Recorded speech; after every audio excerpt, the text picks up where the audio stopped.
Hello, I'm Amy Zaby with the Jerusalem Connection Report for Friday, November 25th. It is the Thanksgiving holiday weekend here for us in America, and yesterday I hope everybody who celebrated had time to be thankful and reflect how wonderful it is to be blessed with living in this nation in this time.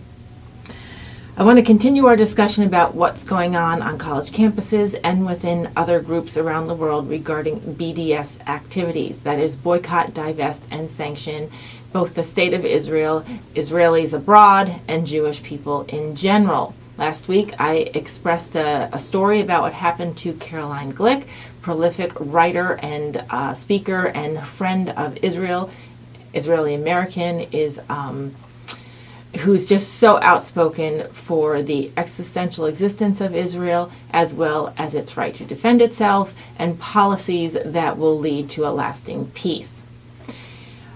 At the City University of New York this year, back in the spring, the doctoral student group had issued a letter resolving to basically engage in boycotting any activity or interaction or study with Israeli intellectuals or university groups. And this, of course, is preposterous since the Israelis have such a fine education system and contribute in the 20th and 21st century so much to the world in terms of its intellectual abilities and innovations. And cutting off any doctoral students at the university from engaging with those folks is simply counterproductive and counterintuitive to an educational society. As a result, pro-Israel faculty and students on the City University of New York campuses, including Christians and Jews, have issued a letter in response to that, pointing out the discriminatory nature and the anti-Semitic nature of that resolution, and that it indeed had no place in an educational institution. So please keep in mind, if you have any ties with the City University of New York and its subsidiary groups, that you can make your support for free speech and intellectual freedom on campus to engage with Israelis and Israeli institutions as a necessary part of the learning process, and anything less than that is at the very least discriminatory. Moreover, in Germany, the 700,000 member Histadrut Labor Federation urged a sub-union called the German GEW, which is the Education and Science Workers Union, this past week to stop and desist with any BDS engagement or BDS activities.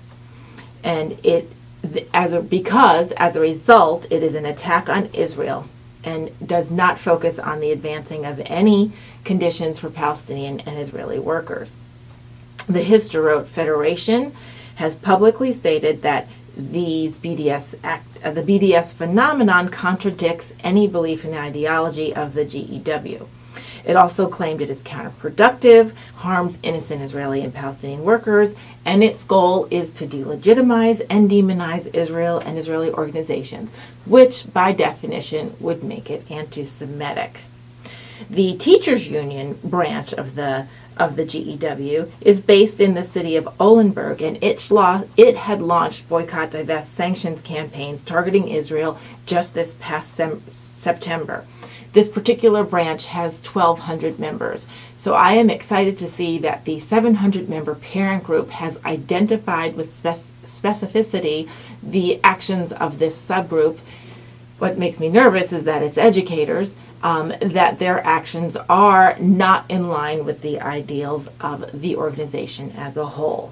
So with these events in both the City University of New York and the events with the union groups in Germany, we see that the BDS actions and activities are alive and well in these groups, but that the larger groups have some pushback, that there are members of the broader community that are recognizing these activities for what they are: discriminatory, anti-Semitic, and counterintuitive to notions of freedom of speech, intellectual freedom, and freedom of expression.